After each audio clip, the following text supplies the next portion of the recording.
if there was one concept that I would suggest to people to take a daily confrontation with, is fear.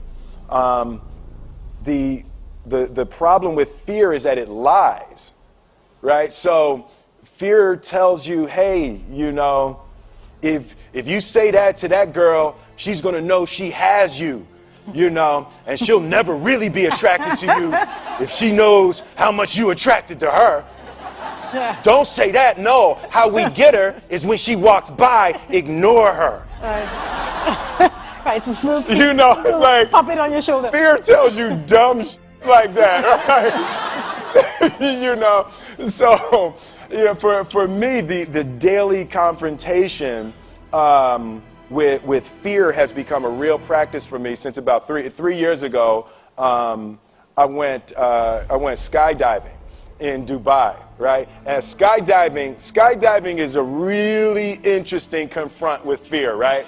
So I gotta stand up. I'm sorry, I gotta stand up. All right. So all your friends, what happens? You go out. I dropped my thing. So what happens is you go out the night before and you know you take a drink with your friends and somebody says, yeah, we should go skydiving tomorrow.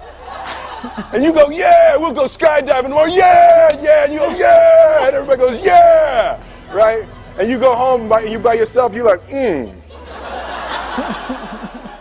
Right? You're like, well, I mean, they was drunk too. Right? So maybe they not, maybe, I mean, we don't have to go. We don't have to do it. So then that night you're laying in your bed and you just keep, and you're terrified. You keep imagining over and over again jumping out of an airplane and you can't figure out why you would do that, right? And you're laying there and you have the worst night's sleep of your life, but you still have the hope that your friends were drunk, right? So you wake up the next day and you go, you know, down and you say where you were going to meet and everybody's there. You're like, oh, all right, cool, right? So you get in the van and you don't know that your friends had the same night that you had because they're pretending like they didn't. They're like, yeah, man, my uncle's a Navy SEAL and, you know, this is going to be great. I've been looking forward to this. And you're like, oh, my God. And your stomach is terrible. You can't eat and everything, but you don't want to be the only punk who doesn't jump out of this airplane. So you get there and then you have this safety brief. And you're standing there, and the guys will tell you, well, if the chute doesn't open, what's going to happen is well, why the hell, what could happen? That the chute wouldn't open, right? So you do a thing, and what you do is your first jump, you're attached to a guy who is going, you know, he's going to walk you out. So you go, and you get there, and there's an airplane, and nobody's stopping. Everybody's still going. So you get onto the airplane, and you're sitting there, and you know, it's extra because you're sitting on some dude's lap, some stranger. You sitting on his lap, and it's like, you know, you get trying to make small talk. Yeah, man. So you be jumping with people all the time, huh? Right? You know. So and then you just want to make sure, you got kids, right? You got people you need to see, right? You just want to make sure he's serious, right? So you get in there. So everything's normal. So you fly and you go up to 14,000 feet, and you notice there's a light. It's red. And it's yellow and green, right? So right now the light's red. So then you start thinking at some point the light's going to go green, but you don't know what's going to happen, right? And you wait and it goes yellow and the light goes green and somebody opens the door, and in that moment you realize you've never been in a freaking airplane with the door open. Right? Terror. Oh, sorry, I'm spitting. Oh, sorry. No, terror. Right?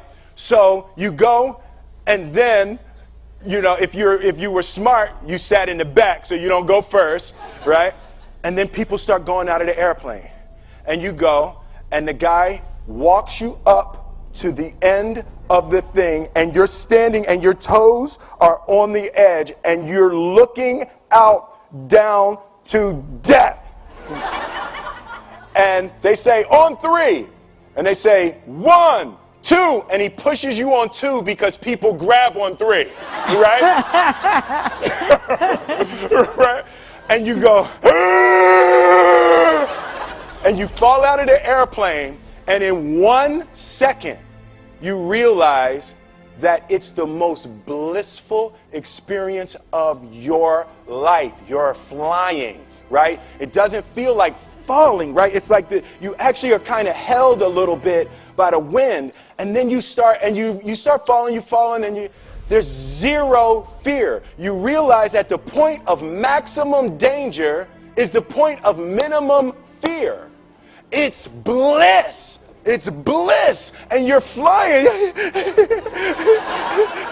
right? And you're doing that, and then 20 seconds, 25 seconds, 40 seconds, and you have enough time to just kind of be like, oh, that's that building, that's not like that one.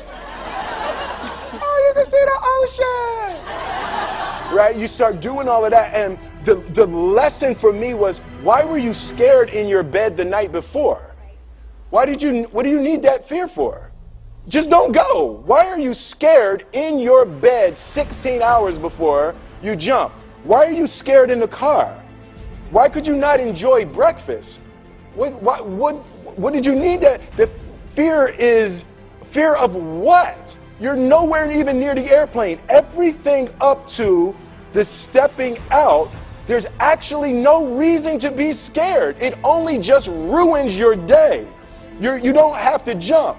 And then in that moment, all of a sudden, where you should be terrified is the most blissful experience of your life. And God placed the best things in life on the other side of terror. On the other side of your maximum fear are all of the best things in life.